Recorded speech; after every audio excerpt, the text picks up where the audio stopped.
insurance services, and I am active in a project called Solar Data Bankability, a DOE-issued funding opportunity announcement, where the goal is to develop a national standard for communications and data analytics within the energy industry, particularly as it relates to solar.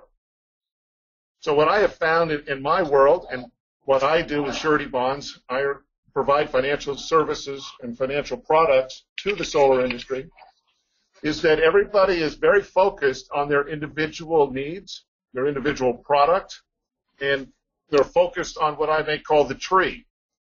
And their focus, understandably, on the tree is certainly overwhelming and certainly within their niche. However, from my perspective, on a surety side, we deal with multiple industries, we deal with multiple stakeholders.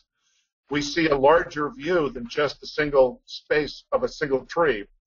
And actually, there's a forest out there of a lot of activity going on that a lot of the people who are working on their tree would be very, they would benefit greatly if they knew what was going on in the forest. So the purpose of this phone call is for the respondents of SB Data who, when the DOE does deliver its direction and we start working as a collaboration on the strategy working group, I wanted to have some of these forest thoughts out there on what is the overreaching things that are going on in the industry and how can the SB Data respondents incorporate that into their own individual aspects and the niches so that the bigger picture is achieved. So in that regard, what we have is a national group, obviously within the SB Data, but also, Matthias, you represent an international effort for standards. And within the XBRL community, that too is international. And within the FIBO community, it's international. And so there's a lot going on. And I would suggest that while best business practices would be a nice driving force, the fact of the matter is most people cannot justify best business practices because the risk of miscalculation is too high. And it's a chicken or the egg. You cannot provide supply without demand, and you can't have demand without supply.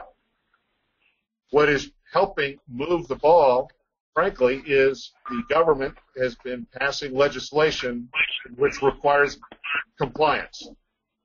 And those compliance requirements are forcing us to address how to do compliance. And the number one way to be compliant is standardization and in reporting. So we're going to talk a little bit later about FIBO, but I want to introduce the FIBO concept because one of the regulations that are out there is Basel 239 that emanates out of the bank collapse of 2008, in which the government came back and said to the banking community, you didn't know what was in your risk portfolio, and you need to.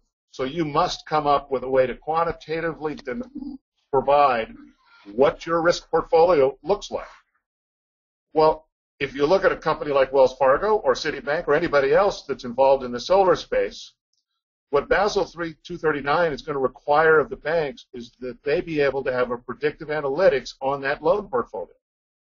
Well, that predictive analytics is exactly what SB Data is looking to see if it can't achieve. And so while FIBO is focused on its effort over here and SB Data is focused on its effort over there, without the two connecting, the alignment would not be achieved and the great benefit of actually working together would be missed. So if you didn't know about FIBO, part of the purpose of this call is to do just that, let you know about it. Then, of course, the other issue, which is very germane to almost every conversation I've had when we talk about data coming in from the field, from particular assets, all the way down to the monitor of a single panel, into the financial community's systems and databases, there's a sincere risk to cybersecurity.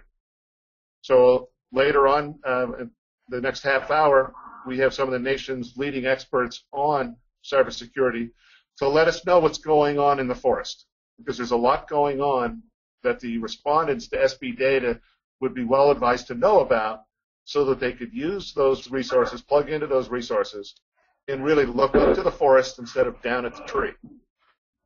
So on that regard, I wanted to shift to Matthias and have you talk a little bit about IEC and what it's doing on an international basis and the lengths it's already gone, frankly, to help develop data standards for data exchange. Matthias, do you have a moment? Yes, I do.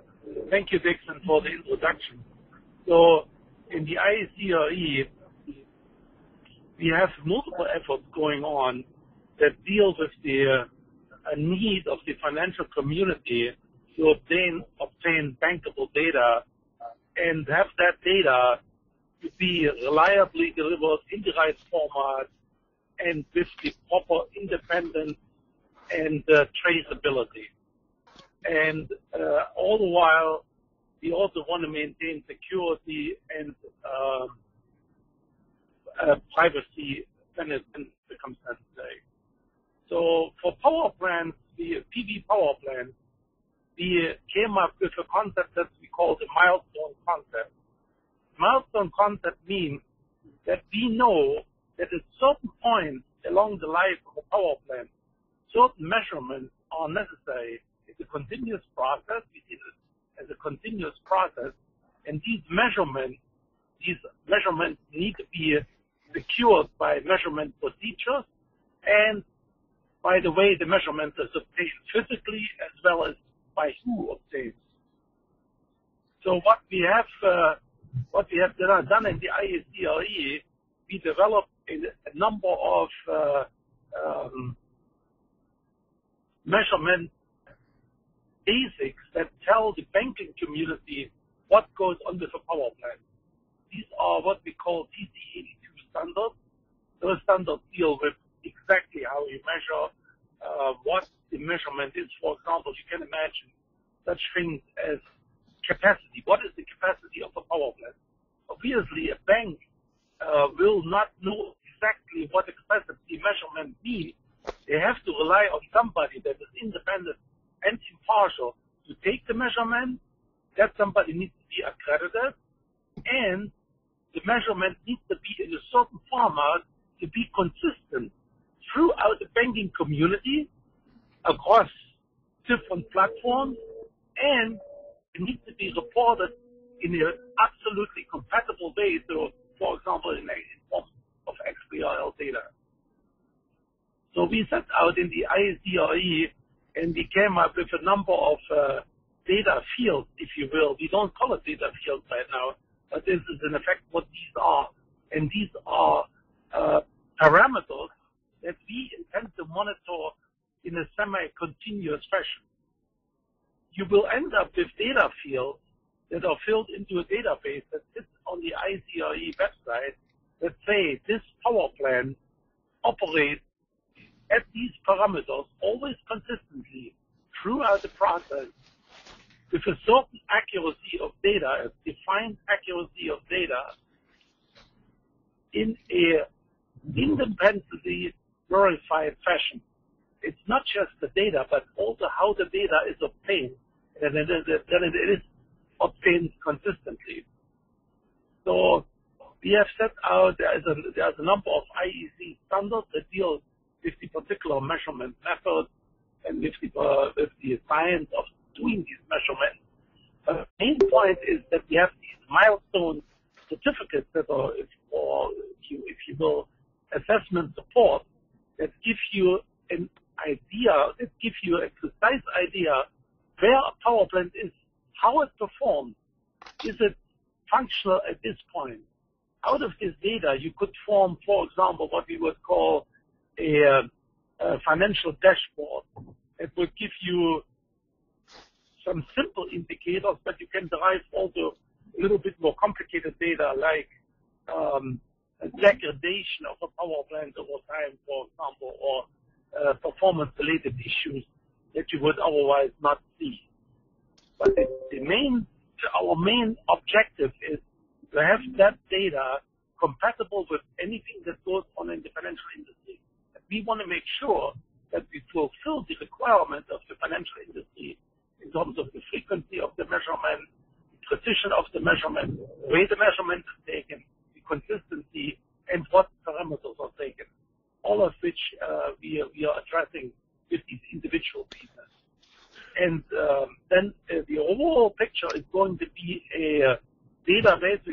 form statistics, properly anonymized, of course, but we will form statistics as well that can give the banking industry a general idea how PP is performing. Let me ask you, you say anonymized and up on the IEC website. Of course, it doesn't have to be. If I've got an asset that I'm providing a financial guarantee on, that asset can provide me the report, and it's just between two stakeholders. It is not anonymized. It is actually privileged and confidential, and your system will still support that relationship. Right. So if there's a defined relationship, then it's not anonymized. Anonymized would be any data that we would put on the website accessible to anybody. Sure. And as you know, we have, for example, this kind of data is available for, let's just say, components. When you have a GE inverter, the component information in a very generic form is available, for example, on the IEC website, and would say this inverter has been certified, and there will be a little bit of data, but nothing that you would, for example, ascertain specific design features from it or something like that. That would be something we want to avoid. And again, the purpose of this call is just kind of touch a little base on what people are doing, and so that they can refer to it and go into it deeper. Tim, I see you're on the line from SunSpec Alliance. You're another group that's been very active and very productive in putting together, what I call herding the cats towards standards. You want to touch base a little bit on what SunSpec Alliance has been doing to help drive standards so that the surety industry and the banking industry knows what that resource is and how valuable it can be?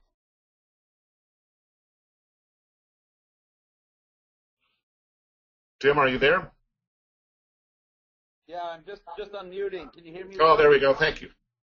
Can you hear me well? Yeah. Good morning, everyone. Well, I think a large part of this group knows the SunSpec Alliance quite well. For those who don't or who haven't had a chance to meet or talk to before, the SunSpec Alliance sets information standards for distributed energy resources, including solar and storage. And as we started off actually in measurements, monitoring, control. Monitoring is very important because the performance then turns into dollars and cents. Then we started working on asset lifecycle and all the way up into the data models, all the way up into underwriting some of the first assets that have been securitized. We've been working with NREL for the last 3 years on taking the plant extract document and then adding data fields and so forth to it. We also published data exchange formats, data exchange standard, and it's all XML-based, plus APIs for monitoring systems to interact with each other to pass performance and other data.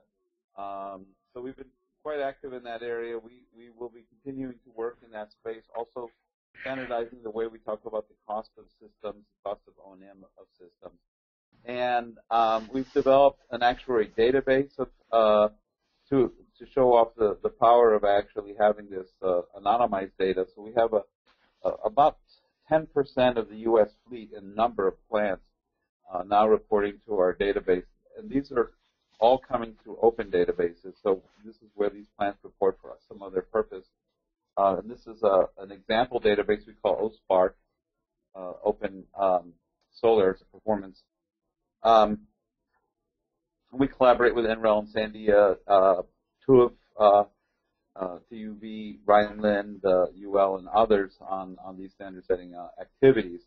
So we're very interested in making solar more bankable, making actually distributed energy, and including batteries, because we really believe batteries and storage complete the energy puzzle to move out of just kilowatts produced at the wrong time into kilowatts produced at the right time, plus grid stability. Okay, so I'm going to ask you the same question I asked you when we just did the panel here. The 11th standard challenge. if you have all these standards that are out there, and when people try to coordinate the 10 standards, they end up with an 11th one. How do you think we can collaborate together under the SB data platform or any platform to avoid the 11th data standard, but actually try to focus and narrow the number of standards and focus in on what can be done on a consensus basis? Well, suspect philosophy has always been to use what's already available, because typically, as you're right, there are already a lot of standards available. For example, the IEC spec that we see here right up on the screen, 61724. And the problem with that spec is it really hasn't been adopted in North America. Well, I should say the USA. For example, the split here of different data types and so forth, these are things that, are inputs of data that actually SunSpec and some of our members have been pushing to split these out into separate segments. So we've been influencing these standards. But the best bet is to take what is working, put it together into larger best practices and specifications, and then offer those back to the standard-making bodies that drive decade-long cycles: IEEE, IEC, ASTM, ANSI, the NEC code cycle. All those have a big impact on our industry. And then, and furthermore, then the financial models, the XBRLs, as we discussed, those all can then surf on top of standards that already exist. I don't think we should try to make a standard of a one standard rules them all. And then actually it's adoption that actually in the end drives standards. If no one adopts something, then it's nothing. So I mentioned at the outset that compliance is a good driver, and the banks are being required under Basel 239, which we'll talk about a little later in the FIBO session, to create a predictive analytics capability over their loan portfolio. And if their loan portfolio includes solar, then a coordinated approach would make a lot of sense. Have you seen the banks or the financial communities participate with SunSpec? I know I have, but do you see an alignment of those industries coming into working with you guys?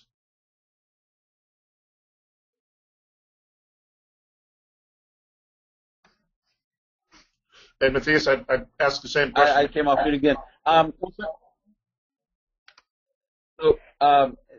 guess the same thing. We continue to find actually people who want to what I call de-friction the market. So they come to us, they see the work we've done, and they ask us to help extend or get adoption going.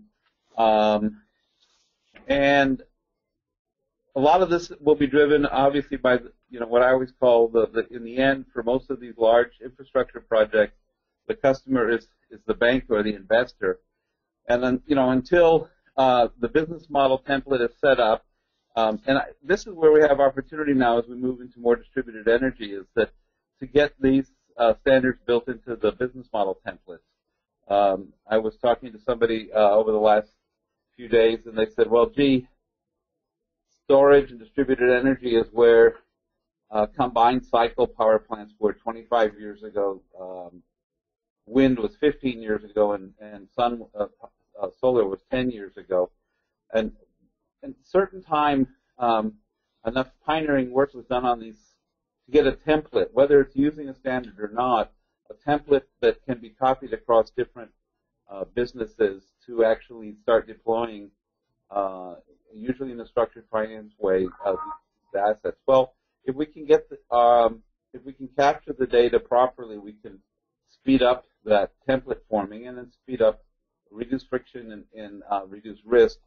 And then for the banking and charity industry, of course, if the template is solid enough, then you can do your magic to reduce costs. John Balfour, I'm going to ask you to follow up a little bit. You've been doing work with Scandia Labs and working on predictive analytics. Have you been watching the banking community or the surety community participate, and how do you see them coming in and utilizing your prior work and also how you intend to contribute to SB data? Dixon, I think that what I've been seeing over the last couple of years is that the industry has begun doing a really good job addressing the issues of performance and revenue, and has not placed sufficient emphasis on the health of the system or the condition of the system. And as a result, there's a divergence which I don't believe that most of the banking community has enough information to be able to make better decisions with regards to systems, whether it be funding them or buying or selling or whatever. And so I see that there's a nervousness within the banking and finance community that they're beginning to feel that they're not getting sufficient information for their underwriters to make more appropriate low-risk determinations. So where we've been working is with issues like the development of preemptive analytical maintenance on one side, mapping the PV system delivery process so that we can take a look at the cause and effect of decisions and tracking what decision came to whatever fault, failure, or anomaly.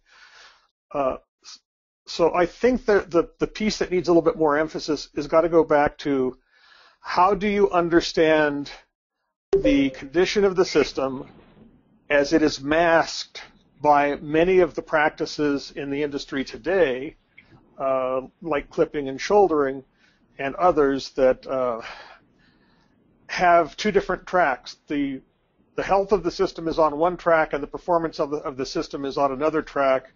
And as the banking community or the finance community and the insurance community, by the way, as they begin to see both sides of the picture, I think that they're going to see the real benefits of what we're talking about. And I think that's where some of the emphasis needs to be refocused. Okay. Yeah. Oh, I was going to say, go ahead. I just wanted to add a few elements to this. We have to recognize that currently the process of obtaining data has been obfuscated. It's hiding behind a hardware and software fog that the bank never has a possibility to penetrate. So you will not be able to really ascertain what the underlying asset really is from a data point of view, unless you have a process in place that ensures that not just the data itself is correct, but the underlying issues leading to the data. So what that means is it doesn't just matter what value you're measuring. It matters how you measure it. It measures who measures it, and it matters how you transmit it. So all of these issues we are trying to address in the IACRE. You're probably all familiar with what is called an independent engineering report or due diligence, right? That is one element that is part of a due diligence report. But you don't know, and you have no recourse, what the qualification of that independent engineer is. Maybe good, maybe bad, maybe indifferent. You don't know. There is no mechanism to regulate how these people are assessed and how they conduct their measurements. Number two is, when you say today, when a certain value is transmitted, let's say, to the SunSpec database, it may have an accuracy of 0.1%. It may have been taken at the exit of a inverter or an entrance to a transformer, at a revenue meter or somewhere else. You don't know exactly what is behind it.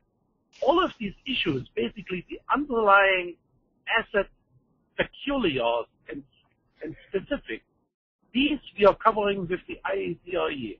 So we have recognized that. We have said, okay, we need to come up with exacting standards that regulate all these different things.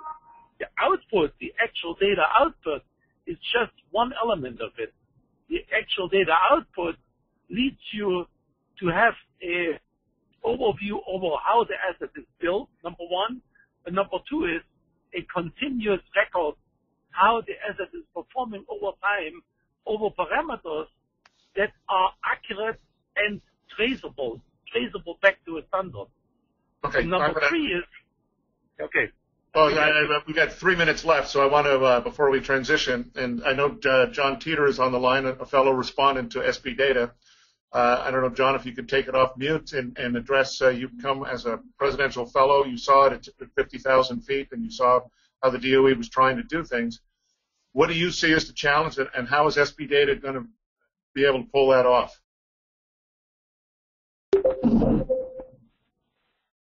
John Teeter, are you there? No, this is Karen Bixby. Oh, okay, but I was looking for John. I know he's on the line. Oh. Yeah, Nope. I'm actually here at Dixon, but am multiplexing calls right now. Oh, good. I don't know if you can, and I don't mean to put you on the spot, but, you know, you're as a presidential fellow, you obviously saw it at 50,000 feet. What do you think needs to be done by SB Data? We have 2 minutes. Oh. That's cool. Oh no, spotlight, guys! I'm gonna put you on hold for a moment. So,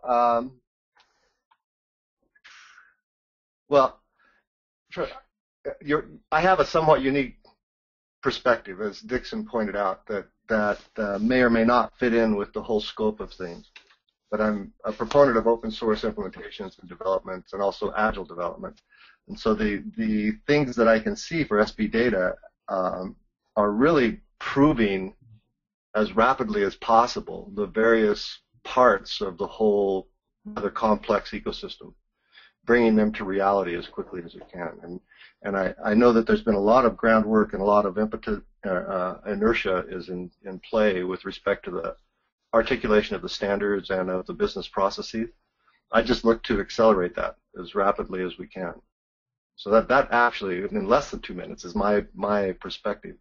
I think we have technology that is in play, that is approved by the federal government for a secure operation that we can leverage heavily as we move forward with SB Data. Does that kind of cover it? It does, and I appreciate it. And you do have a unique perspective, and I've really appreciated working with you on the SB Data because you're an outlier. I love it. So I've got 1 more minute.